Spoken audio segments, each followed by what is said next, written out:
Good morning students. आपको मैंने last lecture में बताया था कि रेस्पिरेशन और ब्रीथिंग में फ़र्क क्या है।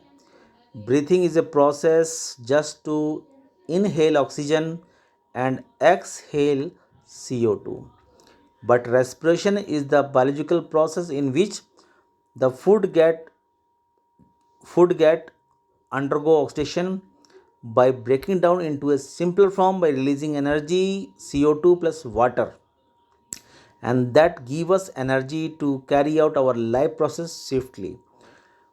यहाँ पे आपको दे रखा है मैंने कि किस में क्या होता है, तो आपने फॉलो करना है बेटे, ठीक है, डोंट गेट पैनिक। तो यहाँ पे आपको दे रखा है रेस्पिरेशन एनिमल। बेटे, while we are studying, just not go through the CBSE but go through the some extra knowledge कि इंसान हड्डी वाले भी हैं, बिना हड्डी के भी हैं, कोई टांग वाला है, कोई बिना टांग वाला है, ठीक है, कोई यूनिसेलुलर है, कोई मल्टी सेलुलर है। तो रेस्पिरेशन करने के सभी के तरीके अलग हैं। कोई जस्ट पेरिस्टाल्टिक मूवमेंट करके, कोई साइटोप्लाज्मिक मूवमेंट करके अपने एक्सचेंज करता है। So go through the topic and get the knowledge. It is not a part of CBSE, but for the knowledge it is compulsory. Okay, यहाँ पे आपको दे रखा है कि कैसे क्या होता है। डेमोन्स्ट्रेटिंग हायर एनिमल में कैसे होता है, जैसे कि हम लोग हैं, किसी की बॉडी थिक है, जैसे अपने कभी you have ever seen earthworm. Earthworm का कभी भी छूओगे ना, जिसे हम केचुए बोलते हैं, वो चिकने होते हैं because they respire through the skins. मोटी खाल होती है, स्किन से करते हैं।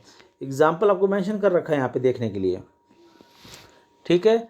अगर आप यही चीज़ देखें किसी में भी, फ्रॉग, पानी के निकलने के बाद ही फ्रॉग का शरीर गीला होता है, क्योंकि उसके अंदर लंग्स जो होते हैं फेबली डेवलप, यानी पूरे डेवलप नहीं होते। वो स्क्रीन के वर्ड्स के थ्रू रेस्पिरेशन करता है, गीला होता है। मछलियाँ गिल्स से करती हैं, यानी कि उनके गिल्स होते हैं। ये स्ट्रक्चर दिखा रखा है, गिल्स कहाँ होती हैं, तो गिल्स का स्ट्रक्चर दिखा रखा है, ऐसा होता है। और इस तरीके से जब वो पानी में होती हैं तो पानी को लेती हैं अंदर, और पानी से ऑक्सीजन को गिल्स से निकाल लेते हैं और पानी को बाहर छोड़ देते हैं। यानी with the help of gills are the filtrating organ which take oxygen from the water and excrete out the CO2 gas. ये चीज़ें नॉलेज के लिए हैं और आपने इनको फॉलो करना है in the one word form कि सर कैसे क्या होता है। नेक्स्ट पहुंचते हैं। आपके घर में कॉकरेज हैं, ग्रास ओपर है, सेंटीपेड जिसे हम बोलते हैं, कातर बोलते हैं, वो लेते हैं ट्रैकिया से, जबकि आप क्या देते हो कि trachea is the pipe which go through the lungs, हमारे अंदर जो होती हैं। मगर कॉकरेज में लंग्स होते ही नहीं हैं, ग्रास ओपर में होते ही नहीं हैं, तो वो ट्रैकिया के थ्रू ही हेल्प करते हैं। और ट्रैकिया के थ्रू हेल्प करके अपने ब्लड वेसल से, क्योंकि उनके अंदर ब्लड वेसल क्लोज नहीं ओपन होता है, जैसे हमारे अंदर आर्टरी और वेन्स में ब्लड जाता है, मगर कॉकरेज, सेंटीपेड्स और ग्रास हॉपर में ब्लड वेसल्स होती ही नहीं है, उनका ओपन होता है। कभी भी उनको मारोगे ना कॉकरेज को, तो आपको रेड खून नहीं दिखेगा, आपको गंदा रंग दिखेगा, because the blood are open vessels, उनमें वेसल्स होती ही नहीं हैं। तो वो ट्रैकिया के थ्रू अपना रेस्पिरेशन करते हैं, ठीक है। अब आ जाओ ह्यूमन बींग्स में।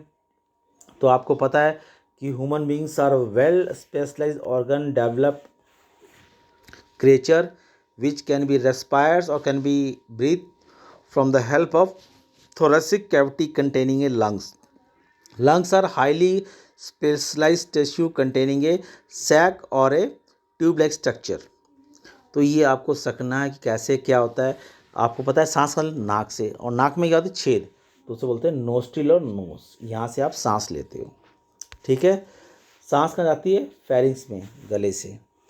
फिर जाती है ट्रैकिया और ब्रोंकाई, क्योंकि हमारे लंग्स में ब्रोंकाई, ब्रोंक्यूल्स, एल्वुलाई और एल्वुलाई सैक, यानी कि ट्रैकिया के बाद 4 स्टेप हैं, और 4 स्टेप के बाद 5वां स्टेप, क्योंकि alveoli sacs are attach with many of arteries and that arteries carry blood, और blood are the main component which can combine with the oxygen and circulate throughout the body.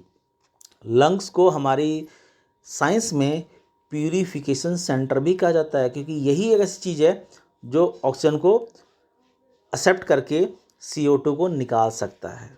Okay, so I hope don't go so descriptive, summative लेके चलोगे, थोड़ा थोड़ा हमसे लिखना है, क्योंकि कोई पूछता है तो हमें बनाना पड़ता है कि ये सिस्टम है, ऐसे हम लेते हैं।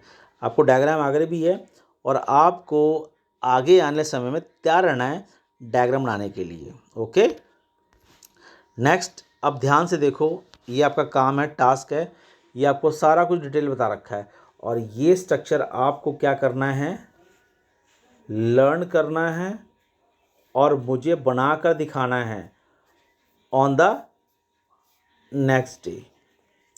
ये आपका टास्क है, ठीक है बेटा। अब आपने बड़े ध्यान से देखना है कि हमारा ऑक्सीजन कहाँ से कहाँ जाता है और इस और उनको बड़ा करके दिखा रखा है। ओके, तो देखो, ट्रैकिया कौन सी मसल होती है, स्मूथ, कहाँ जाता है, कैसे, और ये सारे पार्ट्स को मेंशन कर रखा है कि bronchi, bronchioles, alveoli, alveoli sac, alveoli sac connected with large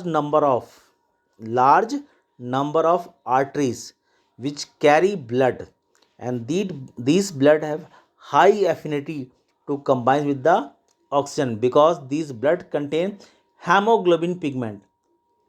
haemoglobin मतलब इसके अंदर एक Fe नाम का यानी आयरन नाम का पिगमेंट होता है, जिसको ऑक्सीजन से कंबाइन करने की एफिनिटी बहुत ज़्यादा होती है और वो कंबाइन करके ऑक्सीजन को बाहर ले जाता है। और जो CO2 होता है जिसकी एफिनिटी बहुत कम होती है, वो वहाँ वापस छोड़ देता है और वापस एल्वलाई सैक से एल्वलाई, ब्रोंक्यूल से ब्रोंकी और ब्रोंकी से ट्रैकिया, ट्रैकिया से फेरिंग्स और हमारे नाक से बाहर CO2 गैस निकल, that we called as mechanism, कि कुछ इस प्रकार से हमारे शरीर के अंदर रेस्पिरेशन होती है। तो ये जो डायग्राम आपको दिया है, दैट इज़ योर होमवर्क। कल आपने मुझे रेस्पिरेशन सिस्टम का डायग्राम और डाइजेस्टिव सिस्टम का डायग्राम सबमिट करना है।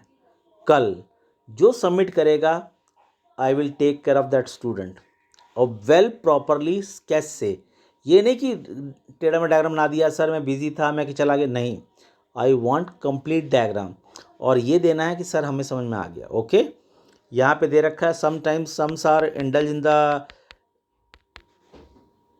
इन something extra cases like smoking. तो आप यहाँ सीख सकते हो कि स्मोकिंग से होता क्या है, कि how a persons indulge in the smoking have less affinity with the oxygen. तो आप यहाँ पे सीख सकते हो कि सर जो बंदे अगर बीड़ी पीते हैं, सिगरेट पीते हैं, खाते हैं, तो उनका क्या होता है। तो आप इससे यह सीख सकते हो, that is quite important and extra knowledge for you. तो ये आपको मैकेनिज़्म दे रखा है सारा कुछ कि कैसे क्या होता है। Once you go through it, मैंने फिर से बोला डिस्क्रिप्टिव नहीं, समेटिव, और ये डायग्राम को आपने ध्यान से देख के आपने क्या करना है, इस डायग्राम का वो प्रैक्टिस करनी है कॉपी में, और इसका मुझे आपने नेक्स्ट डे यानी कि नेक्स्ट डे आपने क्या करना है, सबमिट करना है मुझे कि सर हमने ये डायग्राम प्रैक्टिस किया था along with the digestive system, along with the digestive system। Okay, और ये मैं देखूंगा और बच्चों को नोटिस में और लिस्ट में नाम लिखूंगा कि how many have send it. Okay, और ये आपने ध्यान से करना है और सीखना है कि सर हमें क्या करके सिखाना चाहते हैं। Okay, don't so colourful but outline should be the same, outline बिल्कुल सेम होनी चाहिए जिससे आप समझ जाओ कि हाँ सर कुछ हमने ऐसा कुछ भेजना है। ओके, नेक्स्ट, ये आपको दे रखा है कि आपका सिस्टम दिखता कैसे, आप अपने आप को यहाँ से खड़े होकर महसूस कर सकते हो कि हमारा सिस्टम कैसा है। और ये देख रहे हो, ये जो सिस्टम देख रहे हो, ये वाला सिस्टम, ये ऐसे, ये होता है डायफ्राम, जो स्ट्रेचेबल होता है, जो क्या होता है, स्ट्रेचेबल होता है। ये हमारे छाती और पेट की कैविटी को अलग रखता है।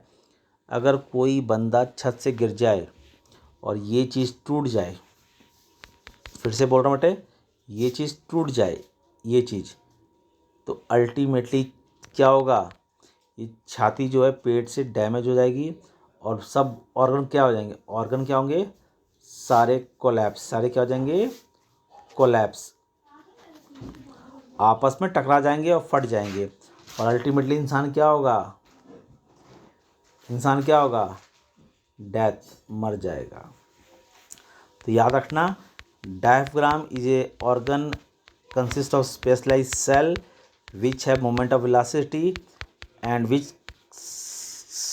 keep us separate from thoracic and abdominal cavity, जो छाती और पेट को अलग करके रखता है। ओके, तो these are the expression given you, so go through it file and practice hard। और उम्मीद करता हूँ कि आप इसकी तैयारी करोगे और डायग्राम मेरे को next day digestive along with the respiration submit करोगे।